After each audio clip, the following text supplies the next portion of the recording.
You ever wonder why so many people are working harder than ever and they still feel broke? Yeah, me too. Here's the twist though. They're not failing because they're lazy. They're failing because they're financially directionless. And the fact is that you can't hit a target you never aimed for. So today, I'm going to give you the raw, the unfiltered truth about what it really takes to get rich. And spoiler alert is this. It's not about working more or hoarding cash or landing the next big promotion. This is Building Your Money Machine, where we teach you how to master your money. Eliminate financial stress so you can live a life of choice. Because here's what we know. Earnings and earning more doesn't make you free, but a money machine does. And that freedom, it doesn't start with your next raise. It starts the moment you get your money to work harder for you than you do.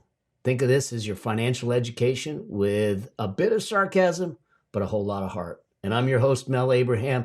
And after 30 plus years of a financial advisor, CPA, and working with folks on building their journey to financial freedom, I've seen some things. And in this episode, I'm sharing with you the 9 non-negotiables for building true wealth, plus maybe a few uncomfortable truths that might rattle your comfort zone a bit. So no fluff, no flexing, just real talk, real tools. All right, let's do it.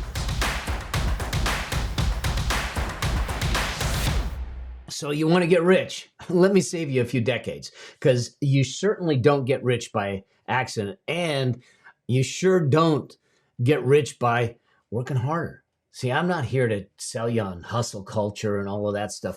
I'm here to show you how do you build freedom. Okay, so let's jump in. The first thing that I think we need to do, and one of the things that a lot of people don't do, is you got to know your destination. That's the first thing. It's like, if you don't have a picture of your ideal life, how the heck are you going to build it? How are you supposed to know that? See, in my book, Building Your Money Machine, we talk about this. I build in and help people build what I call their money machine vision. Now, this isn't about what's the bank account. It's actually what's the life account. It's to look at the domains of your life, your health, your relationships, your family, your friendships, your career, your profession, your spirituality, all of that, and then start to put a price tag on it. What does that actually look like when you're free? And because now you start to look at it and say, I'm not looking to design an account. I'm looking to design a life that makes sense to me. I remember back in my CPA days when I was doing the work, that I thought that success was just a bigger paycheck. And I realized really quickly that it was just a bigger paycheck, and life didn't get any better, and life wasn't more fulfilling until I started to look at it and say, how do I use the bigger paycheck, or the paycheck I had, to start to move towards the dream, the life that I wanted? Because otherwise, I was using someone else's blueprint. So here's what I want you to do in this, is I want you to write down what your dream day looks like. I mean, specifically, where are you? What do you smell? What do you feel? What do you see? Who are you with? What does it cost? All the things. Now, you might have to make some assumptions here, but we start to get a picture that gets more and more vivid as time goes on, as you start to build it. Because if your dream life, when you start to draw it out, if your dream life looks like $8,000 a month or $10,000 a month, and you're out chasing some $10 million number, buddy, that's like buying a yacht to sail in a bathtub. It doesn't work. So what we want to do is go towards the destination that we are looking for, not something that was given to us. And in fact, I have a tool that makes it easier to understand the calculations. It's called the Lifestyle Cost Calculator. I'll put the link down below, but it'll allow you to start putting numbers in to calculate what that lifestyle looks like. And you can grab it at melabraham.com/lifestyle if you want, but I'll put the link down below. All right, that leads me to number 2. If we know the destination, we also need to know something else, and that is, what is our why? Wealth without a purpose is just a shinier treadmill. That's it. And I know a lot of people that are on that shiny treadmill, and they keep running faster, longer, harder. I was one of them until Jeremy drew that picture of me standing in front of 2 computers. with a phone in each ear. It hit me in the gut to realize that I was doing the wrong thing. I wasn't focusing on the things that actually mattered. And so the question is, why do you want the wealth? It's one of the first questions I ask when someone says, I want $1 million, I want 10 million, I want 100 million. I don't care what the number is. My first question is, why? Why? Because money is a result. It's not a purpose. And it's the purpose that drives the result. And you start to understand what are the things that actually matter for you. So in this one, I want you to ask yourself, who are you doing this for? Why are you doing this? What becomes possible if you hit these numbers? What movements, what missions can you get behind? How will it change your family's life? What is driving the fulfillment, the joy in your life? It's not the number. It's something else. It's something bigger. Because when you have that bigger purpose, it'll also help you when you start to have struggles or obstacles or resistance or frustrations. And it'll happen because that's what happens with life. So the first two is really understanding where you're going. And the second part of that is to know why you're going there. That leads me to number three. Number three is this. You got to have debt discipline. Debt isn't evil, okay? But undisciplined debt, that's financial quicksand, all right? And in the book, when I start to talk about the journey to financial freedom, we go through stability, security, independence, and freedom. Those are the four gateways that we go through. But in the stability gateway, we're really looking at how do you cut the debt? How do you create a unshakable financial foundation? And the reality is that credit card debt, especially today at 20+% interest, carrying balances will destroy your wealth. I mean, so what we need to do is, if you are sitting in debt, we need to make sure that you're on a debt payment plan. We need to make sure that you're either using the snowball or avalanche method to make sure that you're methodically and at an accelerated pace paying that debt off. And when I say debt discipline, it's really about, are you using debt for the right things? Okay. And here's what I mean by this. There is productive debt and there's destructive debt. Productive debt is the debt you use to create wealth and to create cash flow that allows you to leverage your wealth. So it could be a mortgage on a rental property. Destructive debt, on the other hand, is consumables. It's to finance your lifestyle. It's the expensive vacations that you can't cash flow. It's the car that you're financing over 7 or 8 years. It's the big screen TVs. It's all the buy now, pay later stuff that's going on, okay? That's lifestyle. That's consumerism at its worst. That debt will destroy you. And that's the thing that we need to avoid. So when you look at debt discipline, we have to look at, what do we have in balances? How do we make sure that we get those paid off? 1. 2, we've got to look at that we aren't continually using debt as the vehicle to support a lifestyle we can't support.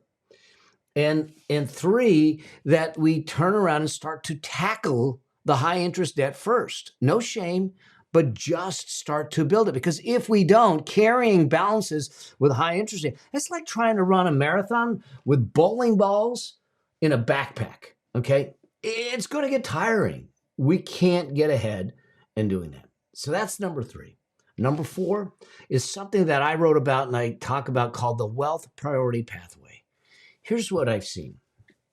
Many people, including myself, most everything that I teach is because I learned the hard way. I made mistakes, I screwed it up, and I figured it out. So I don't want you to make the same mistakes. So one of the things that we have been indoctrinated into in our society is this consumerism culture where we look at lifestyle. So what people will do is they make money, they spend money on their lifestyle, and then they see what's left. And based on what's left, that's what they invest. In other words, your ability to build your future is based on what is left over after you've taken care of your lifestyle today. And that's a mistake. That's taking care of your future on the scraps, whatever's left over. And when you look at wealthy people, when you look at those that have truly built wealth, they reversed it. They made money.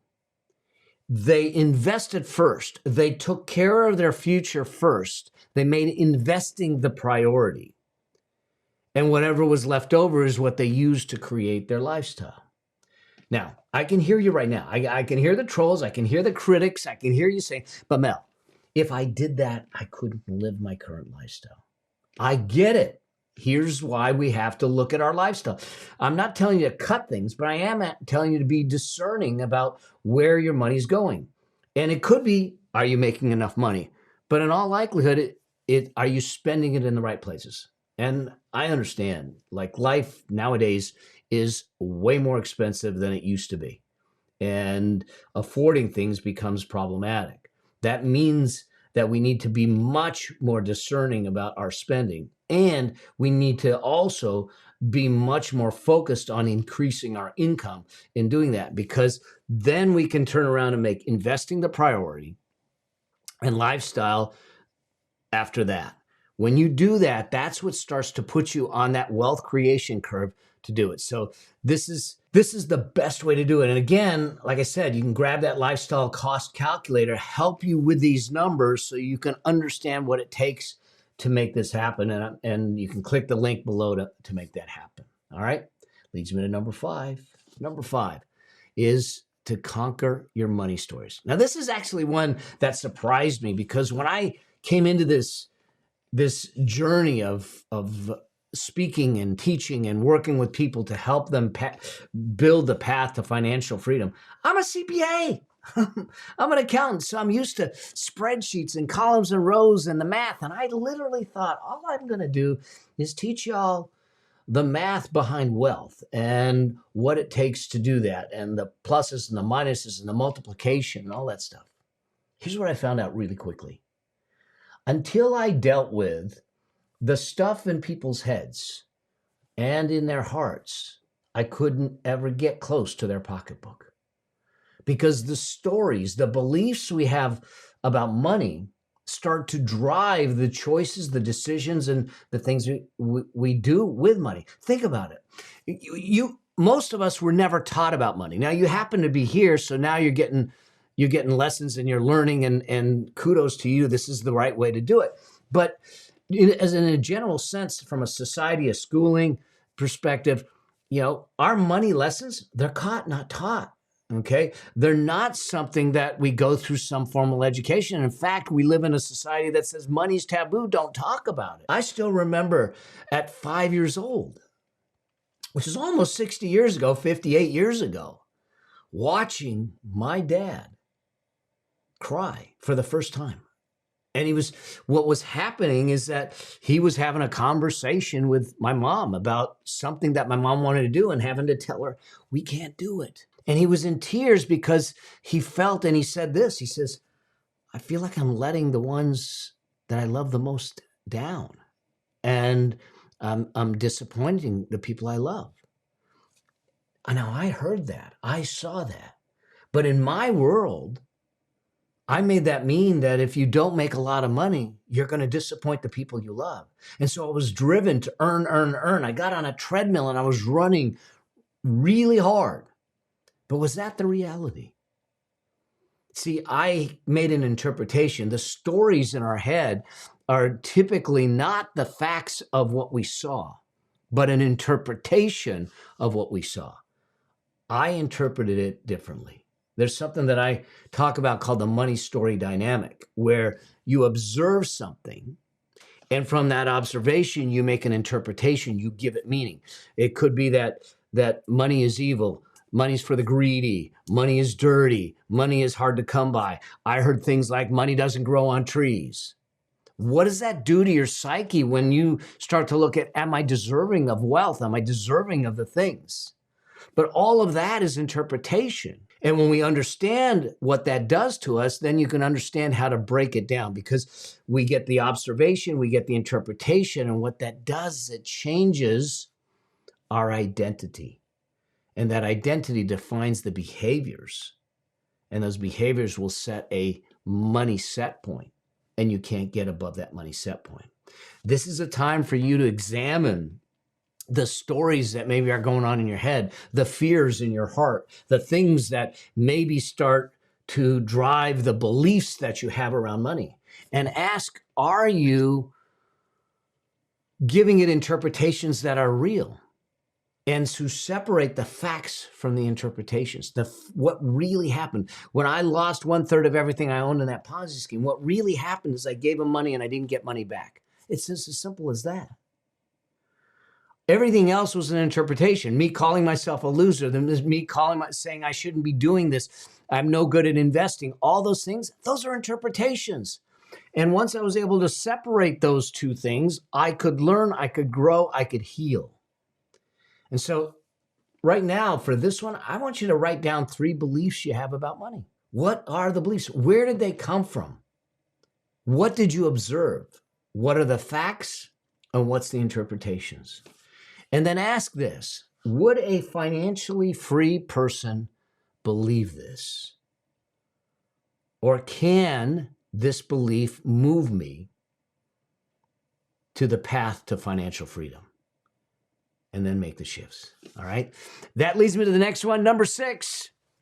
You can't save your way to wealth. Oh, man, this is a big one. And my dad did a lot. He would save CDs, things like that, because he wasn't good at investing. Now, back in the day, in those times, we didn't have the technology, the access to investments that we have today. There was no such thing as index funds and ETFs. There was not even mutual funds. It was individual stocks. And so he would have to stock pick. And stock picking is a tough game, especially if you're not good at it, if you're not trained in it and everything. And so instead of that, the safe route was to put it into a savings account. But here, let's just do some math for you. If you assume, and we're going to go from age 25 to 65, so 40 years, someone puts $5,000 away a year, $5,000 away a year over 40 years, $200,000 total put away at 8%, which is, call it the S&P 500. We can do 8 to 11%, but let's use 8% conservatively. At 8%, that $200,000 by age 65 will turn into $1.5 million. If I put it in a savings account at 2%, okay, not the current 4 or 5% that you might get in a high yield savings account, because that's going to come back down, and not the 0.1% that you would get in a bank savings account. But let's give it 2%. We'll give it the benefit of the doubt. At 2%, the same $200,000 would only accumulate to $300,000, a little over $315,000. Okay, so the point is that we cannot save our way to wealth. You have to be in the investing game. That means low cost, low fee index funds, ETFs, diversified portfolio, other assets that are building over time. You have to be on the field. You can't be on the sidelines or in the stands. And so the action step here is, first, I'd love for you to follow the wealth priority ladder, which is in chapter 12 of the book, where you get a chance to see exactly what to do with every dollar. But I want you to start putting money away and opening an index fund or an ETF, low cost, low fee. Start dollar cost averaging. Start with whatever you have, $5, $10, $20. Wealth isn't about timing the market. It's about time in the market. Get in the game and play the game consistently, okay? Because saving alone, let's not even talk about the impact of inflation on it, because saving alone is like trying to protect ice cream in a sauna. It's going to melt while you're playing it safe. It's not going to work, all right? All right, that leads me to number 7. Number 7, the ultimate currency isn't dollars, pounds, liras, euros. The ultimate currency is time. See, money is infinite. Time isn't. I learned this the hard way, okay? When mortality smacked me in the face, when they diagnosed me with cancer, when they found the tumor, the 7.5 centimeter tumor, all of a sudden the reality of mortality hit me. I realized that it didn't matter how much money I had. if I didn't have the time to use it, if I hadn't had the time to enjoy it, if I didn't use the time effectively. See, if your money, the thing to realize that you actually are sitting back saying, how do I have agency over my time? The whole purpose, the whole premise of my book and the work that I do is to get you to a point where you are living a life of choice, where you have the ability to separate your earnings from the efforts to earn it, where you get up every single morning and put your feet on the floor and say, I get to make a choice today. But if you're driven by time and time for dollars and things like that, then you need to start to relook at things. Now, the accountant's business model is horrible because we were billing in six-minute increments. Okay, so here I was selling time. Time is finite. And if I wasn't selling the time, I wasn't making the money. If your money stops when you stop working, then you're not free, you're rented. I mean, that's the reality. And the key to everything we're trying to do here is to build a money machine so the money will continue to work when you aren't, and to give you your time back. I choose to do the things I do, not because I have to. I get to do the things I do, not because I have to, but because I want to. And so this is a place for you to start to examine and say, what am I doing to leverage my income, to get agency back in my time? It doesn't mean you're going to stop working. I haven't stopped working, but now I do it by choice.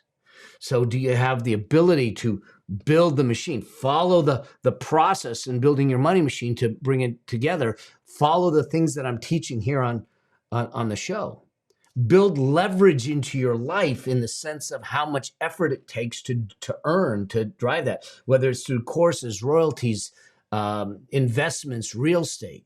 It allows you to get paid even when you're off the clock. That's the key. All right, that leads me to number 8. Now, this might sound odd, but it is huge. You need to choose the right partner, okay? I can't tell you the amount of richness that has come into my life since meeting my wife. Now, we have been together. We met each other a little over 15 years ago, and we've been married for over 14 years. But having a loving, great relationship with a great partner to share life with is huge. Money will magnify that relationship. It will magnify the cracks in it, if there are any, and it will cement the connection. And so having the proper wealth conversations with your partner is important. Now, my wife didn't want to have money conversations because in her eyes, it didn't really matter until she understood why it was important to me. It wasn't about the money. It was about realizing that I wanted to create moments, I wanted to create memories, and I wanted to create movements with her, with my family, with my children, my grandchildren.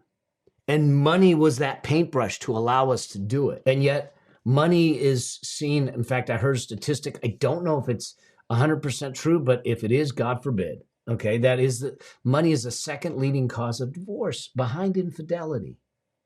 Now, whether it's the second leading cause, fifth leading cause, money in and of itself should never be the cause of divorce. It should be something that brings us together, but yet it creates a big stress in relationships. And we have to have a conversation in a way where we say, am I picking the right partner? Not from a money standpoint, from a values standpoint, because that right partner will walk in life with you and not cause the friction that can break it down.